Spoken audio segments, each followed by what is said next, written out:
잘 늙는다는 것 1단계. 조금씩 덜어내고 천천히 익어가는 삶. 살다 보면 우리는 자꾸 뭔가를 주우려 합니다. 더 많이, 더 크고 좋은 것을 가지려 하고 한번 가진 것은 놓기 싫어하며 비운다는 말 앞에 주저하게 됩니다. 그런데 삶은 채우는 일보다 비우는 일이 더 많아야 오히려 마음이 가벼워진다는 걸 나이가 들면서 서서히 알게 됩니다. 한 어르신은 이렇게 말씀하셨습니다. 나이 들어보니 내가 산 건 물건이 아니라 짐이더라고. 옷장엔 안 입는 옷이 가득하고 창고엔 쓰지 않는 물건이 꽉 차 있고 마음속엔 이미 끝난 일들이 머물러 있었어요. 정말 그렇습니다. 우리는 알게 모르게 많은 것들을 붙잡고 살아갑니다. 그 물건들이, 그 기억들이, 그 관계들이 언젠가는 필요할 것 같아서 버리지 못하고 품고 살아갑니다. 하지만 그 품은 자리에 새로운 여유는 들어올 틈이 없습니다. 철학자 노자는 도덕경에서 이렇게 말했습니다. 도를 따르는 사람은 더하지 않고 오히려 덜어낸다. 비워야 채울 수 있고 덜어내야 고요함이 찾아온다는 뜻입니다. 욕심은 끝이 없습니다. 하나를 가지면 둘을 원하고 더 좋은 것이 나타나면 지금 가진 것이 시시해 보이기 마련입니다. 그런 식의 욕심은 결국 만족을 멀리 밀어내고 마음을 산만하게 만들며 삶을 점점 무겁게 합니다. 욕심은 눈을 흐리게 하고 지금 가진 것의 가치를 제대로 바라보지 못하게 합니다. 우리는 종종 이렇게 말합니다. 이 정도쯤은 있어야지 남들은 다 가지고 있던데 나도 하나쯤은. 그런 사소한 소비가 쌓이면 집안엔 쓸모없는 물건들이 늘어나고 은행 통장은 늘 허전하고 마음은 더 바빠집니다. 더 무서운 것은 욕심이 당연함으로 포장된다는 점입니다. 다른 사람도 다 하는데 나라고 왜 못해? 이 나이쯤이면 이 정도 집은 있어야지, 우리 애만 빠지면 안 되지. 그런 생각들이 우리 삶을 점점 과하게 만들고 불필요한 에너지와 비용을 들이게 합니다. 가장 흔한 예는 자주 쓰지 않으면서도 버리지 못하는 물건들입니다. 그 물건 하나하나에 언젠가 쓸 수 있을 거야 하는 막연한 기대가 담겨 있습니다. 하지만 그 언젠가는 대개 오지 않습니다. 오히려 그 물건을 관리하느라 청소도 정리도 그리고 마음까지 복잡해집니다. 그뿐만이 아닙니다. 마음속에도 그런 욕심이 쌓입니다. 과거의 후회, 남의 시선, 이루지 못한 성취에 대한 미련, 이 모든 것도 버리지 못한 마음의 짐입니다. 그땐 왜 그랬을까? 내가 그때 좀 더 나았더라면? 남들은 다 잘 사는데 나는 왜 이 모양일까? 이런 생각들은 지금의 나를 가려버립니다. 이미 끝난 일을 되새기며 현재의 나를 고통스럽게 만드는 것, 그게 바로 마음의 욕심입니다. 그래서 삶을 단순하게 만들고 싶다면 가장 먼저 내려놓아야 할 것은 바로 욕심입니다. 욕심을 내려놓는다고 해서 소극적인 삶을 사는 것이 아닙니다. 오히려 지금의 삶을 더 깊고 명확하게 바라보겠다는 결심입니다. 내려놓는다는 건 포기가 아닙니다. 지금의 나를 인정하고 필요한 것과 불필요한 것을 가려내는 일입니다. 잘 늙는다는 것 2단계. 소유보다 향유, 비교보다 충분함. 예전에는 큰 집, 좋은 차, 많은 친구가 인생의 성공처럼 느껴졌습니다. 하지만 지금은 작은 집이 더 편하고 소박한 밥상이 더 감사하고 몇 안 되는 진짜 친구가 더 따뜻합니다. 세상은 끊임없이 말합니다. 더 가지라고, 더 벌고, 더 모으고, 더 누리라고. 하지만 인생의 후반기는 오히려 덜어내는 시간이 되어야 합니다. 많이 가지는 삶보다 조용히 누리는 삶, 많이 말하는 사람보다 조금씩 천천히 웃을 줄 아는 사람, 많은 인연보다 진심을 나눌 수 있는 깊은 사람 한두 명, 그렇게 살아가는 사람이 진짜 부자인지도 모릅니다. 삶은 소유하는 것이 아니라 향유하는 것입니다. 내게 주어진 하루, 그 하루를 소중히 느끼고 지금 있는 것을 감사히 바라보는 것, 그게 내려놓음에서 비롯된 진짜 여유입니다. 오늘 하루 내 주변을 한번 둘러보세요. 쌓아둔 물건들, 머릿속을 가득 채운 생각들, 버리지 못한 감정들, 그 중에서 정말 지금의 나에게 필요한 것이 몇 가지나 될까요? 그 질문 하나로도 오늘 하루는 조금 더 가볍고 조금 더 단정하게 시작될 수 있습니다. 인생은 더함이 아니라 덜어냄의 예술입니다. 내려놓는 만큼 진짜 내 삶이 선명하게 보입니다. 그리고 그 순간 비로소 내 안에 고유한 평화가 찾아옵니다. 지금까지 잘 살아오셨습니다. 이제는 조금 가볍게, 조금 단정하게 당신의 인생을 다시 채워보세요. 잘 늙는다는 것 3단계. 비교라는 그림자, 확장이라는 환상. 사람은 누구나 더 나아지고 싶은 마음을 품고 살아갑니다. 지금보다 조금 더 넓은 집에서 살고 싶고, 조금 더 좋은 옷을 입고 싶고, 조금 더 편리한 물건을 갖고 싶습니다. 그런 욕망은 삶의 동력이 되기도 합니다. 하지만 그 욕망이 비교라는 이름으로 바뀌는 순간 삶은 조금씩 무거워지기 시작합니다. 옆집은 벌써 리모델링을 했대. 친구는 외제차를 뽑았더라. 형님네 자식은 유학도 보냈다며? 그 말을 들으면 마음이 슬쩍 흔들립니다. 우리도 그 정도는 해야 하지 않나? 이젠 한 단계 올라가야 하지 않나? 그 순간부터 삶의 속도는 빨라지고 여유는 사라지며 마음은 초조해집니다. 프랑스 철학자 장 보드리아르는 말했습니다. 현대인은 필요에 의해 소비하지 않는다. 비교를 통해 소비한다. 우리가 정말 필요한 것이 아니라 남들과 비교해 뒤처지지 않기 위해 선택하게 되는 겁니다. 한 어르신이 이런 말씀을 하셨습니다. 예전에 살던 25평 아파트가 참 아늑했어요. 가족끼리 부대끼며 웃던 기억이 많았어요. 그런데 자꾸 주위에서 이사하라고 하길래 50평으로 옮겼죠. 처음엔 좋았어요. 근데 시간이 지나니까 모든 게 더 커졌더라고요. 전기세, 관리비, 가전제품, 유지비용까지. 집이 넓은데 왜 이렇게 마음이 허전할까? 혼자 있으면 괜히 불안했어요. 그렇습니다. 더 좋은 공간, 더 좋은 물건이 우리 삶을 반드시 더 좋게 만들어주진 않습니다. 더 가지면 그만큼 더 많은 것을 감당해야 합니다. 유지비, 수리비, 시간, 체력, 그리고 비교로 인한 감정적 피로까지, 그 모든 것이 삶의 무게가 됩니다.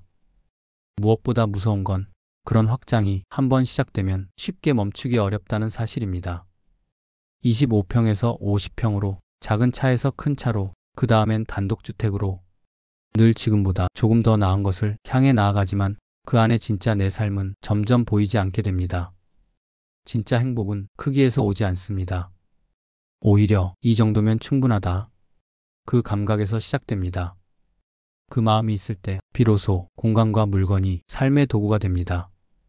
하지만 그걸 모르고 계속 확장을 반복하다 보면 삶의 도구가 삶의 주인이 되어버립니다. 물건이 나를 지배하고 공간이 나를 다그치고 비용이 내 삶을 조급하게 만들게 되는 겁니다. 이제는 무언가를 키우는 삶보다 줄여가는 삶을 배워야 할 때입니다. 잘 늙는다는 것 4단계. 덜어낼수록 풍요로워지는 삶. 우리는 무언가를 자꾸 버리지 못합니다. 집 안에 쌓인 안 쓰는 물건처럼 마음속에도 버리지 못한 감정이 가득합니다. 그 물건이 언젠가 필요할 것 같고, 그 감정이 어쩌면 나를 지켜줄 것 같아서 우리는 붙잡고 삽니다. 하지만 그렇게 쥐고 있는 동안 새로운 기쁨이 들어설 자리는 없습니다. 삶을 가볍게 만드는 가장 확실한 방법은 비우는 일입니다. 노자는 말했습니다. 도를 따르는 사람은 더하지 않고 오히려 덜어낸다. 덜어내야 고요함이 찾아옵니다. 비워야 진짜 내가 보입니다. 욕심은 끝이 없습니다. 하나를 가지면 둘을 원하고, 지금 가진 것은 늘 시시해 보이기 마련입니다. 하지만 그런 식의 욕망은 만족을 밀어내고 마음을 복잡하게 만들며 삶을 무겁게 합니다. 욕심은 눈을 흐리게 합니다. 지금 가진 것이 가치를 알아보지 못하게 합니다. 이 정도쯤은 있어야지. 남들도 다 있던데 나도 하나쯤은.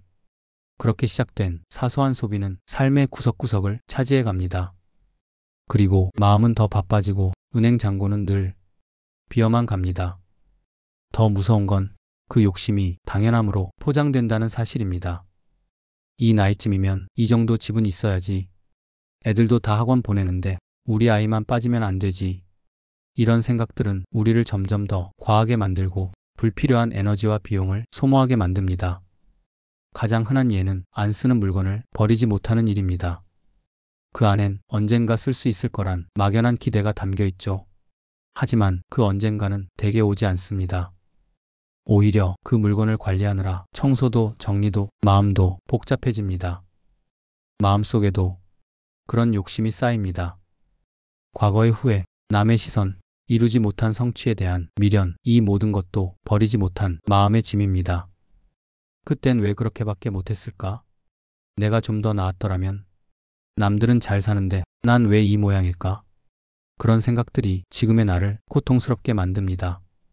그게 바로 마음의 욕심입니다. 그래서 삶을 단순하게 만들고 싶다면 가장 먼저 내려놓아야 하는 건 욕심입니다. 욕심을 내려놓는다고 해서 소극적인 삶이 되는 건 아닙니다. 오히려 지금의 삶을 더 깊고 더 명확하게 바라보겠다는 결심입니다. 잘 늙는다는 것 5단계. 나만 잘 살겠다는 마음의 그림자. 이제는 나 좀 챙기고 싶어요. 평생 남들 위해 살았는데 이젠 나를 아껴야죠. 이 말은 지극히 자연스러운 다짐처럼 들립니다. 젊은 날엔 자식과 가족을 위해 살고 중년엔 일과 생계를 위해 달려왔으니 이제 노년쯤엔 내 몫을 돌보겠다는 마음. 그 자체는 너무도 소중한 일입니다. 하지만 그나만 잘 살겠다는 마음이 어느새 삶을 외롭게 만들고 사람들과의 거리까지 멀어지게 한다면 우리는 다시 질문해야 합니다.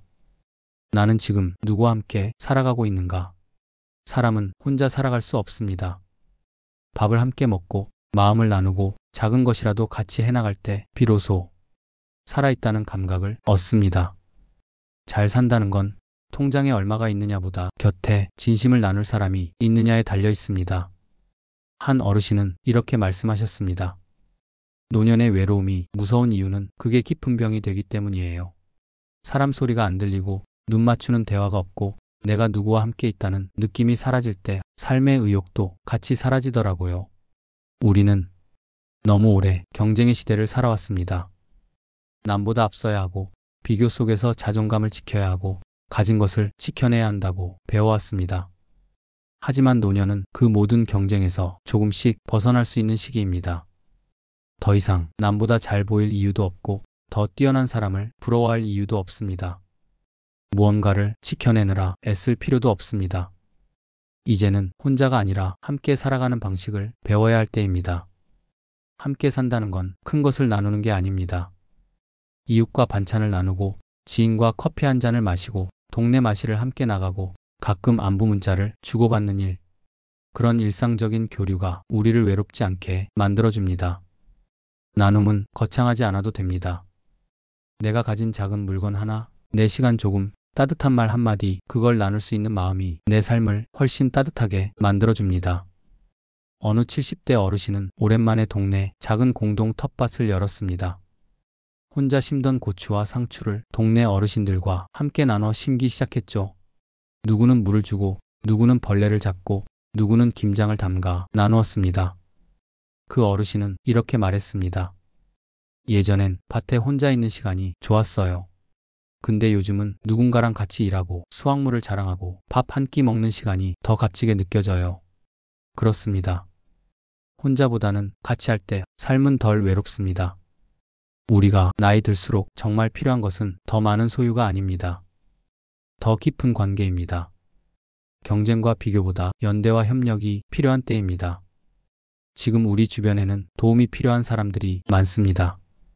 경제적으로 어려운 이웃, 몸이 아픈 친구, 심적으로 고립된 지인. 그들에게 내가 줄 수 있는 손길은 크지 않아도 됩니다. 전화 한 통, 짧은 문자, 따뜻한 눈빛, 그 모든 것이 그 사람에게는 큰 위로가 될 수 있습니다. 사실 내가 남을 돕는다는 건 내 마음을 더 따뜻하게 만드는 일이기도 합니다. 한 가족은 형제들과 함께 유기견 보호를 위한 작은 카페를 열었습니다. 큰 돈을 벌자는 것이 아니라 좋은 일을 함께 해보자는 순수한 마음에서 시작된 일이었습니다. 주변에선 걱정도 많았습니다. 그걸로 먹고 살 수 있겠니? 애 키우는 집이 무슨 여유가 있다고.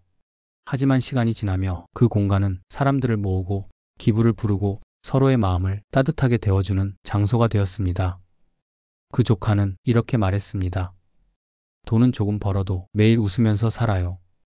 같이 한다는 게 이렇게 큰 힘이 되는 줄 몰랐어요. 우리도 마찬가지입니다.